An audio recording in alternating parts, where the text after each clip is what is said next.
அறிவுமதி மனசுக்குள் 1000 குழப்பங்களோடு இருந்தாள். வீட்டில் நடந்த சம்பவங்கள் ஒவ்வொன்றாக அவள் நினைவுக்கு வந்து கொண்டே இருந்தது. குறிப்பாக தன்னுடைய அப்பா மிகவும் உடைந்த மனநிலையுடன் இருந்ததை பார்த்த பிறகு அவளால் அமைதியாக வீட்டில் உட்கார்ந்து இருக்க முடியவில்லை. அக்கா, அழகுமதி எப்படி இருக்கிறார்? அவருக்கு ஏதாவது பிரச்சனை இருக்கிறதா? யாராவது அவரை கஷ்டப்படுத்துகிறார்களா என்ற எண்ணங்கள்தான் தொடர்ந்து அவளை வாட்டிக் கொண்டிருந்தன. முதலில் தங்கராஜ் வீட்டிற்கு நேராக சென்று பார்க்கலாம் என்று நினைத்தாள். ஆனால் அங்கு முன்பு நடந்த சண்டைகள், அவமானங்கள், கத்தல்கள் எல்லாம் நினைவுக்கு வந்ததும் அவளுடைய கால்கள் அங்கே செல்லத் தயங்கின. அதனால் வேறு வழியின்றி ராஜலட்சுமி வீட்டிற்கு சென்று அங்கிருந்து ஏதாவது தகவல் தெரிந்து கொள்ளலாம் என்று முடிவு செய்தாள்.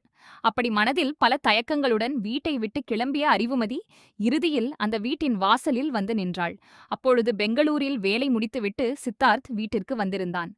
வாசலில் அறிவுமதியை பார்த்தவுடன் அவன் ஆச்சரியப்பட்டாலும் முகத்தில் புன்னகையை காட்டி, "வாங்க, உள்ள வாங்க" என்று மரியாதையாக அழைத்தான். அவள் உள்ளே வந்தபோது இன்னும் பதற்றத்திலேயே இருந்தாள். வீட்டுக்குள் நுழைந்த பிறகும் சுற்றி சுற்றி பார்த்தவள், "அக்கா இல்லையா?" என்று தயக்கத்தோடு கேட்டாள். அவளுடைய குரலில் இருந்த பயத்தை சித்தார்த் கவனித்தான். அவள் ஏன் இவ்வளோ பதட்டமாக இருக்கிறாள் என்று கேட்டபோது அறிவுமதி தன்னுடைய மனதில் இருந்ததை வெளிப்படையாக சொல்ல ஆரம்பித்தாள். "அக்கா, இருக்கிற இடத்துக்கு நேரா போகணும்னு நினைச்சேன். ஆனா அங்க போக எனக்கு ரொம்ப பயமா இருந்துச்சு. அதனாலதான் இங்க வந்தேன்" என்றாள்.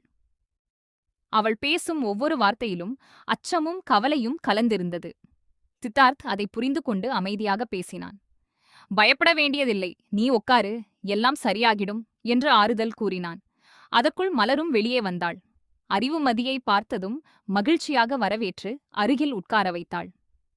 "எப்படி தனியா வந்தே? வீட்டுல யாருக்காவது சொன்னியா?" என்று அக்கறையுடன் கேட்டாள். அறிவுமதி தலையை குனிந்து, "யாருக்கும் சொல்லல. அக்காவை ஒருமுறை பார்த்துட்டு போகலாம்னு தான் வந்தேன்" என்றாள்.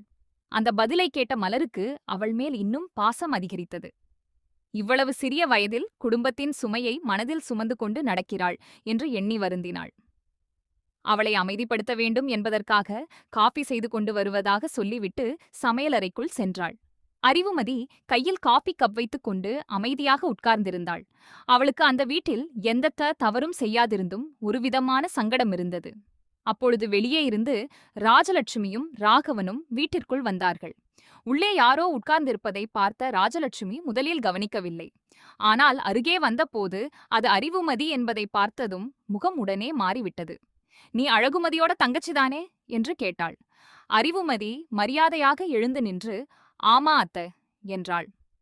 ஆனால் அந்த ஒரு பதிலுக்குப் பிறகு ராஜலட்சுமியின் கேள்விகள் நிற்கவில்லை.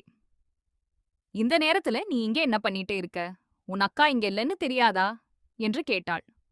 அறிவுமதி அமைதியாக, "அக்காவை பார்த்துட்டு போகலாம்னு வந்தேன்" என்று கூறினாள். ஆனால் ராஜலட்சுமி அதில் கூட தவறை தேட ஆரம்பித்தாள். "உங்க வீட்டுல யாரும் யாருக்குமே எதுவும் சொல்ல மாட்டீங்களா? உங்க அப்பா வேற இடத்துல தேடி திரியறாரு. நீ இங்க வந்துட்டே இருக்க. ஒவ்வொருத்தரும் ஒவ்வொரு விஷயத்த மறைச்சு வாழ்ற குடும்பமா இது?" என்று குரலை உயர்த்தினாள். அந்த வார்த்தைகள் அறிவுமதிக்கு மிகவும் காயம் ஏற்படுத்தின. அவள் எதுவும் தவறு செய்யவில்லை. ஒரு தங்கை என்ற முறையில் அக்காவை பார்க்க வந்திருந்தாள். ஆனால் அவளை குற்றவாளி போல விசாரித்தார்கள். அதற்குள் ராகவனும் சேர்ந்து, "இங்க எதுக்காக வந்த?" என்று கேட்டான். சித்தார்த் இடையில் பேசி, "நான் தான் அவங்க கிட்ட பேசிக்கிட்டே இருந்தேன்" என்று கூறினாலும் யாரும் கேட்க தயாராக இல்லை. ராஜலட்சுமி தொடர்ந்து, "உன் அக்கா மாதிரி நீயும் இந்த வீட்டுல ஒட்டிக்கலாம்னு நினைச்சு வந்தியா? எங்க வீட்டுக்கு வர்ற மருமகளெல்லாம் இப்படிதானா வரணும்?" என்று கடுமையாக பேச ஆரம்பித்தாள். அந்த வார்த்தைகள் அறிவுமதியின் இதயத்தை நொறுக்கியது. அவள் கண்ணீர் வடிக்க ஆரம்பித்தாள். ஒரு குழந்தையைப் போல பயந்து நின்ற அவளை பார்த்தும் ராஜலட்சுமியின் கோபம் குறையவில்லை. மாறாக இன்னும் அதிகமாக பேச ஆரம்பித்தாள். "எங்க புள்ளைக்கு நாங்க நினைச்ச மாதிரி பெரிய கல்யாணம் பண்ணணும். தேவையில்லாம அவன்கிட்ட பேசிட்டு இருக்காத" என்றாள். அப்பொழுது அறிவுமதிக்கு அவமானமும் வேதனையும் சேர்ந்து வந்தது. பேச வார்த்தையே வரவில்லை. அந்த சமயத்தில் மலர் வேகமாக வெளியே ஓடி வந்தாள். அறிவுமதி அழுவது அவளுக்கு பொறுக்கவில்லை. "என்ன ஆச்சு? ஏன் அழுற?" என்று கேட்டாள். ஆனால் ராஜலட்சுமி உடனே, "உனக்கு தெரியாது, இவங்க சிரிச்சு சிரிச்சு பேசிக்கிட்டே இருந்தாங்க" என்று குற்றம் சாட்டினாள். மலர் அதைக் கேட்டு அதிர்ச்சியடைந்தாள். ஒரு சாதாரண உரையாடலை கூட தவறாக புரிந்து கொள்ளும் அளவுக்கு விஷயம் சென்று விட்டதா என்று நினைத்தாள். அவர்கள் சாதாரணமாதான் பேசினாங்க என்று சொல்ல முயன்றாள். ஆனால் ராஜலட்சுமி கேட்கவில்லை. உங்க குடும்பத்துல மானம் இல்லன்னா எங்க குடும்பத்துல இருக்கு. தேவையில்லாம என் புள்ள மனச மாத்த வராத என்று மீண்டும் மீண்டும் கூறினாள். அப்பொழுது அறிவுமதி தாங்க முடியாமல் அழுதாள். அவளுடைய கண்ணீர் அந்த வீட்டில் இருந்த அனைவரையும் அமைதியாக்கியது. ஆனால் ராஜலட்சுமி மட்டும் தன் கோபத்தை நிறுத்தவில்லை. மலர் இத்தனை நேரம் பொறுமையாக இருந்தாள். ஆனால் அறிவுமதியை அவமானப்படுத்துவதை பார்த்தபோது அவளுடைய பொறுமை உடைந்தது. போதும் அத்தை என்று உறுதியான குரலில் சொன்னாள். அந்த ஒரு வார்த்தை வீட்டில் இருந்த அனைவரையும் அதிர்ச்சியடைய வைத்தது. ஏனெனில் இதுவரை மலர் இப்படி பேசுவது யாரும் பார்த்ததில்லை. அவள் தொடர்ந்தாள். ஒருத்தி அக்காவை பார்க்க வந்திருக்கா. அதுல என்ன தப்பு? இவங்க வீட்ல இருந்து யாராவது இங்க வந்தா உடனே கல்யாணம் பண்ணிக்கணும்னு நினைச்சு வருவாங்களா என்று கேட்டாள். அந்த கேள்விக்கு யாரிடமும் பதில் இல்லை. மலர் மேலும் தைரியமாக பேச ஆரம்பித்தாள். என் தம்பி இங்க வந்தா அவன் வேற நோக்கத்தோட வந்தான்னு யாரும் சொல்ல மாட்டீங்க. ஆனா இவங்க வீட்ல இருந்து வந்தவங்கன்னா மட்டும் ஏன் இவ்வளவு சந்தேகம் என்று கேட்டாள்.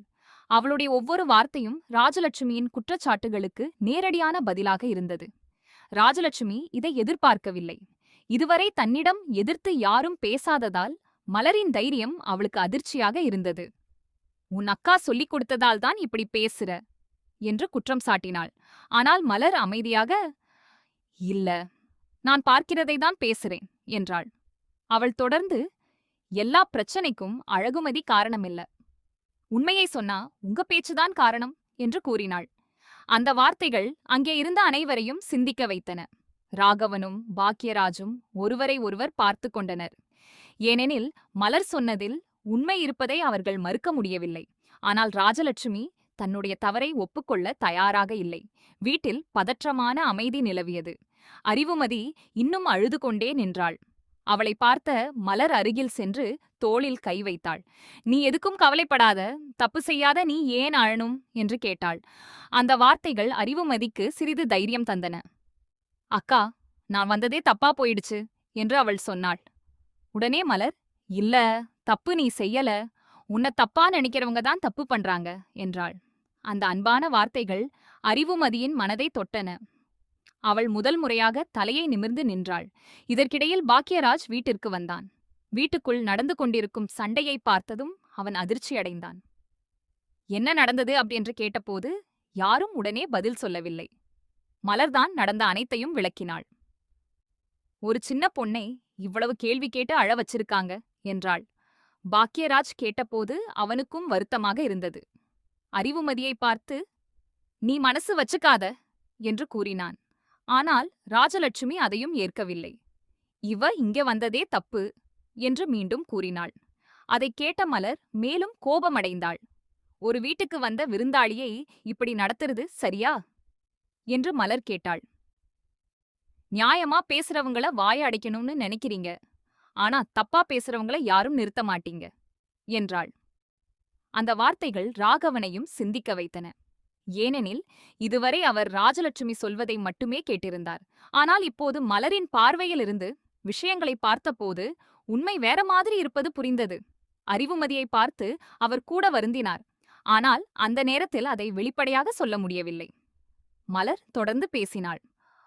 அழகுமதி எவ்வளவு அவமானம் அனுபவிச்சாலும் அமைதியா இருந்தா, அதனால அவ தப்பு இல்லைன்னு அர்த்தம். ஆனா எல்லாரும் அத பலவீனம்னு நினைச்சிட்டாங்க என்றாள். அந்த வார்த்தைகள் அனைவரையும் அமைதியாக்கின. உண்மையில் அழகுமதி எவ்வளவு கஷ்டப்பட்டிருக்கிறார் என்பதை யாரும் சரியாக புரிந்து கொள்ளவில்லை. அவள் ஒவ்வொரு முறையும் குடும்பத்திற்காக தன்னை தியாகம் செய்திருந்தாள். ஆனால் அதற்கு பதிலாக சந்தேகமும் அவமானமும் மட்டுமே கிடைத்தது. இப்போது அதே நிலை அறிவுமதிக்கும் வந்துவிட்டது. அறிவுமதி இறுதியாக வீட்டிற்கு கிளம்ப முடிவு செய்தாள். மலர் அவளை கதவு வரை அழைத்துச் சென்றாள். இந்த விஷயத்தை வீட்டில சொல்ல வேண்டிய அவசியமில்லை, ஏற்கனவே எல்லாரும் உடைஞ்சு போயிருக்காங்க என்றாள்.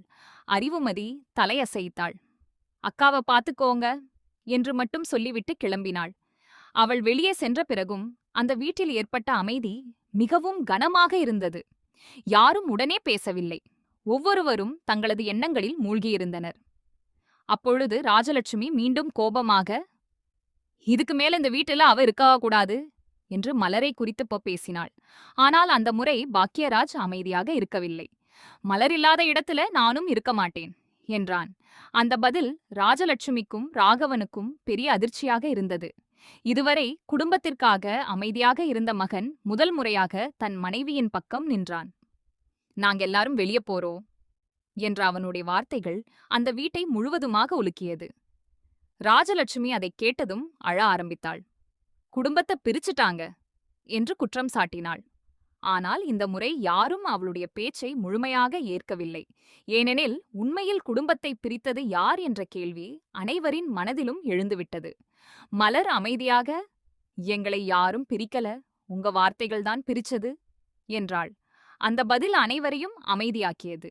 ஏனெனில் அது கசப்பான உண்மையாக இருந்தது. பின்னர் மலர் தன் குழந்தையை தூக்கிக் கொண்டு வெளியே நடக்க ஆரம்பித்தாள். பாக்கியராஜும் அவளுடன் சென்றான்.